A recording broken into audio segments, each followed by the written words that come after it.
प्यारे साथियों, फिर से हाजिर हूं मैं एक नई कहानी, एक नए अनुभव और जीवन की गहराइयों को छूती एक भावनात्मक यात्रा के साथ। ये कोई काल्पनिक गाथा नहीं, बल्कि उन रिश्तों की कहानी है जो समय की धूल में दबकर भी चमक उठते हैं। सर्दियों की सुबह थी, खेतों पर कोहरा तना था और सड़कें सुनसान पड़ी थीं। हरिदास बाबा अपने पुराने फटे बोरों में लिपटे हुए पैदल हरिपुर की ओर चल पड़े थे। उनके पैरों में चप्पल नहीं थी और कांधे पर एक पुराना झोला लटक रहा था। गांव के बाहर की पगडंडी पर एक बैलगाड़ी खड़ी थी जिसे भोला काका हाँक रहे थे। बाबा धीरे से उनके पास पहुंचे और बोले, बेटा, हरिपुर की तरफ जा रहे हो क्या? भोला काका ने बिना देखे कहा, हाँ बाबा, पर गाड़ी फालतू की सवारी नहीं उठाती। बाबा मुस्कुराए, ठीक है बेटा, मैं तो यूं ही पूछ रहा था। भोला काका ने घोड़े की लगाम कसते हुए कहा, पैसे हों तो बैठ जाओ, वरना आगे बढ़ो। बाबा चुपचाप पीछे हट गए।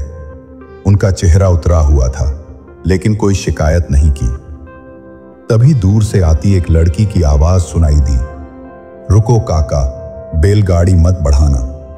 वो माया थी, दुशाले से खुद को ढंके तेज कदमों से चलती हुई आ रही थी। उसने भोला काका के पास पहुंचकर कहा, इन बाबा को बैठा लीजिए, किराया मैं दूंगी।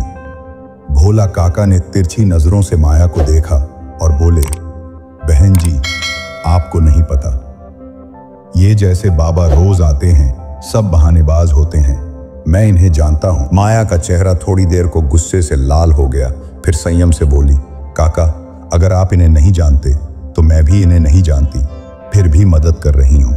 इंसान को इंसान समझना चाहिए, शक की निगाह से नहीं। भोला काका थोड़ी देर खामोश रहे, फिर बोले, ठीक है बहन जी, आपकी मर्जी। हरदास बाबा ने माया की ओर देखा और बोले, बेटी, तूने आज मेरा दिन बना दिया। माया ने कहा, बाबा, ये तो मेरा धर्म है, आप चिंता मत कीजिए। बाबा ने मुस्कुराकर कहा, फिर तू जरूर किसी दुख से जूझ रही होगी बेटी। बैलगाड़ी में बहते हुए माया की आंखें भर आईं और उसने चुपचाप सिर झुका लिया। बाबा ने पूछा, कहाँ जा रही हो बेटी, और इतना उदास क्यों हो? माया बोली, हरिपुर जा रही हूं बाबा, अपने भाई धनीराम से मिलने। वह बहुत बीमार है और मां की मौत के बाद बिल्कुल अकेला पड़ गया है। मैं नौकरी के सिलसिले में शहर में थी, अब खबर मिली तो दौड़ी चली आ रही हूं। बाबा ने उसका कंधा थपथपाया, बेटी, तेरा भाई जल्दी ठीक हो जाएगा। तू जिस श्रद्धा और प्रेम से जा रही है, वो दवा से बढ़कर असर करता है। रास्ता लंबा था, लेकिन बाबा और माया की बातें रास्ते को छोटा कर रही थी। बैलगाड़ी हिचकोले खाती, कभी पगडंडी पर, कभी खेतों की मेड़ पर चल रही थी। थोड़ी दूर जाकर उन्होंने देखा, एक वृद्धा रास्ते के किनारे बैठी थी, लक्ष्मी दादी। माया ने उन्हें पहचान लिया। अरे दादी, आप यहां कैसे? लक्ष्मी ने कांपती आवाज में कहा, बेटी, मैं तो तुम्हारा ही इंतजार कर रही थी।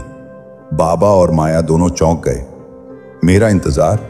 लक्ष्मी ने कहा, तू नहीं जानती माया, पर तेरा भाई सिर्फ बीमार नहीं है। बाबा ने गंभीर स्वर में पूछा, क्या मतलब है मां, साफ साफ कहिए। लक्ष्मी दादी बोली, धनीराम पर गांव के ही किसी अपने ने काला जादू करवा दिया है। तू उसे दवा नहीं, विश्वास और अपनों का साथ देकर ठीक कर सकती है। माया का दिल धड़कने लगा। दादी, ये कैसे संभव है? कौन कर सकता है ऐसा? लक्ष्मी ने धीरे से कहा, वही लोग जो तुझे गांव में देखने तक नहीं चाहते थे। बाबा बोले, बेटी, डर मत, ऊपर वाला सब जानता है, तुझे न्याय दिलाएगा। माया ने गहरी सांस ली और बोली, अब मैं पीछे नहीं हटूंगी बाबा। हरिपुर गांव अब बस थोड़ी दूर रह गया था। गांव की सरहद दिखने लगी थी। माया की आंखों में उम्मीद और चिंता एक साथ तैर रही थी। बाबा ने रास्ते भर उसे हिम्मत बंधाई, बेटी, तू अकेली नहीं है, तेरा साहस और सच्चाई ही तेरी सबसे बड़ी ताकत है। गांव पहुंचते ही कुछ लोग चौंक गए। अरे, माया वापस आ गई। माया को देखकर कुछ आंखें नम हुईं और कुछ नजरें झुक गईं। बाबा धीरे से बोले, जिससे लोग डरते हैं वो अक्सर सच्चाई होती है। माया सीधे अपने भाई धनीराम के घर पहुंची, जहां दरवाजा अंदर से बंद था। कई बार खटखटाने पर दरवाजा खुला। अंदर एक अधमरा सा युवक बिस्तर पर पड़ा था। वो धनीराम था, बेजान, कमजोर और भयभीत नजरों से देख रहा था। माया दौड़कर उसके पास पहुंची और उसका सिर गोदी में रख लिया। धनीराम की आंखों में आंसू थे। बहन, तू आ गई। माया की आंखें भी भर आईं। मैं तुझे छोड़ नहीं सकती भाई। बाबा ने पीछे से आकर सिर पर हाथ फेरा। अब यह ठीक हो जाएगा। बाबा ने अपनी झोली से कुछ तुलसी पत्ते और भभूत निकाली। बेटी, यह विश्वास की औषधि है और आत्मबल की शक्ति। माया ने वह धनीराम को दी और वह थोड़ा सहज महसूस करने लगा। गांव के लोग धीरे धीरे इकट्ठा होने लगे, कुछ सहानुभूति से और कुछ संकोच से। लक्ष्मी दादी भी वहां पहुंची और गांव वालों से कहा, जो हुआ उसे अब भूलो, अब इसे अपनेपन से संभालो, तभी गांव बचेगा। बाबा बोले, जहां माया है वहां करुणा है, और जहां करुणा है वहां जीवन है। गांव के मुखिया खुद आगे बढ़े और बोले, माया बेटी, हमसे भूल हुई। तूने गांव से दूर रहकर भी भाई के लिए जो किया वो मिसाल है। माया ने हाथ जोड़कर कहा, मुझे किसी से शिकायत नहीं, बस भाई ठीक हो जाए। बाबा ने चारों ओर देखकर कहा, गांव की ताकत मेल में है, अलगाव में नहीं। धनीराम ने पहली बार मुस्कुराने की कोशिश की। उसकी आंखों में नमी थी। लक्ष्मी दादी ने सिर हिलाया, अब सब कुछ ठीक हो जाएगा बेटी। गांव की औरतें माया को गले लगाने आगे बढ़ी। रात को माया धनीराम के पास बैठकर उसकी सेवा करती रही। बाबा वहीं एक कोने में चटाई पर लेटे प्रार्थना में मग्न थे। धनीराम ने माया का हाथ पकड़ा। बहन, तू ना आती तो मैं शायद हार जाता। माया ने उसका माथा चूमा। मुझे जो भी सहना पड़ा इस पल के लिए सहा। बाहर अंधेरा था, लेकिन भीतर रिश्तों की रोशनी फैल रही थी। बाबा की आंखों से एक आंसू बहकर गालों तक आ गया। वो फुसफुसाए, जब बेटी मां बन जाए तब जीवन में चमत्कार होता है। सुबह की पहली किरणें कमरे में आईं तो धनीराम उठ बैठा। उसका चेहरा पहले से ज्यादा तेजस्वी और स्थिर लग रहा था। बाबा मुस्कुराए और बोले, अब तुझे दवा नहीं, दिशा चाहिए। अपना काम फिर से शुरू कर बेटा, अब तू अकेला नहीं है। गांव वालों ने मिलकर उसका पुराना खेत फिर से साफ करवाया।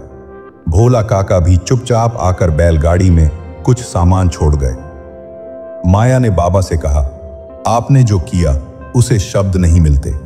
बाबा हंसे, बेटी, तूने मुझे सम्मान दिया, मुझे तो बस कर्म करना आता है। कभी कभी सफर में जो मिलते हैं वही जीवन बदल जाते हैं। गांव की चौपाल में सब इकट्ठा हुए।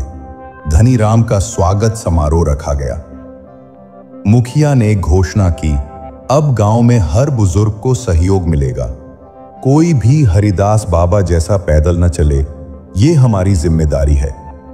माया की आंखों में संतोष की चमक थी और धनीराम के चेहरे पर आत्मविश्वास। बाबा धीरे से उठे और वहां से चल पड़े। लक्ष्मी दादी उनके पीछे आईं और बोली, कहां चल दिए बाबा? बाबा मुस्कुराए, जहां जरूरत है वहां पहुंचना ही मेरा धर्म है मां। यहां मेरा काम पूरा हुआ, अब किसी और मोड़ पर कोई और माया मेरा इंतजार कर रही होगी। गांव के बच्चे उन्हें घेरे हुए चलने लगे। बाबा, फिर कब आओगे? बाबा ने हंसते हुए कहा, जब कोई दिल दुखी होगा मैं वहीं मिलूंगा। माया ने दूर से झुककर प्रणाम किया। आपने मेरे जीवन को अर्थ दिया। बाबा ने हाथ उठाकर आशीर्वाद दिया। जगह जगह तू दीप बनकर रोशनी फैलाना बेटी। माया अब गांव में ही रुक गई और गांव की महिलाओं के लिए एक शिक्षण केंद्र खोला। धनीराम ने खेती शुरू की और आसपास के खेतों में काम देने लगा। भोला काका अक्सर उसके पास आकर कहने लगे, बेटा, अब मैं भी बदल गया हूं। माया ने गांव की बच्चियों को पढ़ाना शुरू किया। उसमें अब कोई संकोच नहीं था। गांव में बदलाव की हवा चलने लगी। एक नई शुरुआत हो रही थी। हरिदास बाबा की बातें लोगों के मन में गूंजती रहीं। लक्ष्मी दादी अक्सर मंदिर में बैठकर कहती, उस बाबा ने गांव को फिर से जोड़ा। एक शाम को माया मंदिर में बैठी धूप देख रही थी जब एक बच्चा दौड़ता हुआ आया। उसने कहा, दीदी, एक बाबा आए हैं, सड़क के किनारे बैठे हैं, पैर में चोट है। माया बिना देरी किए पानी और कपड़े लेकर वहां पहुंची।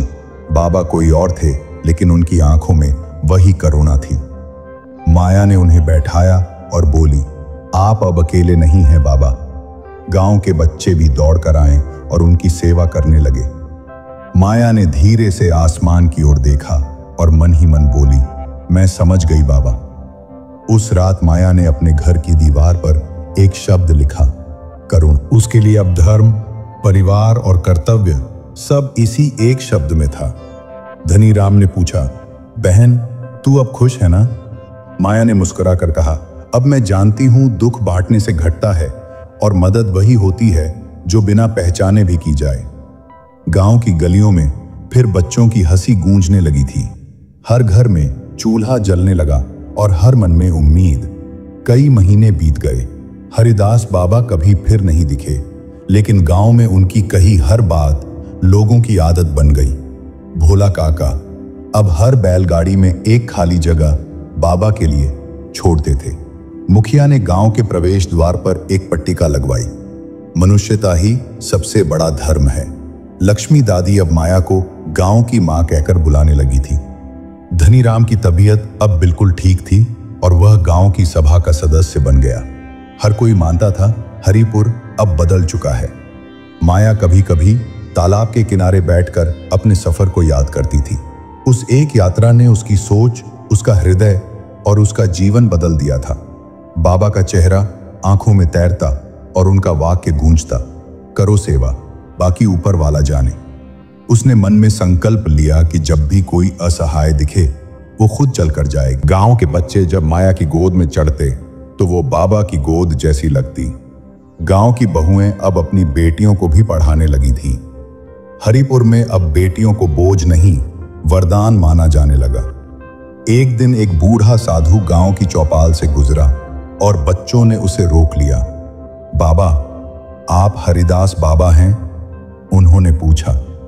वो मुस्कराया, कुछ नहीं बोला, बस माया के घर की ओर देखा। माया बाहर आई, देखा, लेकिन कोई नहीं था, सिर्फ एक तुलसी का पत्ता पड़ा था। वो झुकी, पत्ता उठाया और माथे से लगाया। बाबा, आप फिर आ गए थे। उसने पत्ते को अपने मंदिर में रखा और आंखें बंद कर ली। हरिपुर में फिर से एक कहानी पूरी हो चुकी थी और कई नई शुरू हो चुकी थी। इस कहानी की सीख ये है कि करुणा, सेवा और निस्वार्थ प्रेम ही मानवता का असली धर्म है। जब हम दूसरों की मदद बिना स्वार्थ के करते हैं तो जीवन अपने आप बदलने लगता है। माया का अपने भाई के प्रति समर्पण और बाबा की राह में मिली सहायता ये दर्शाती है कि ईश्वर हर रूप में मदद भेजता है। समाज तभी बदलता है ईश्वर जब एक व्यक्ति प्रेम और समझदारी से पहल करता है। अच्छाई हमेशा लौट कर आती है, कई गुना होकर। तो प्यारे साथियों, यह थी आज की प्रेरणादायक और भावनात्मक कहानी हरिपुर की राह में।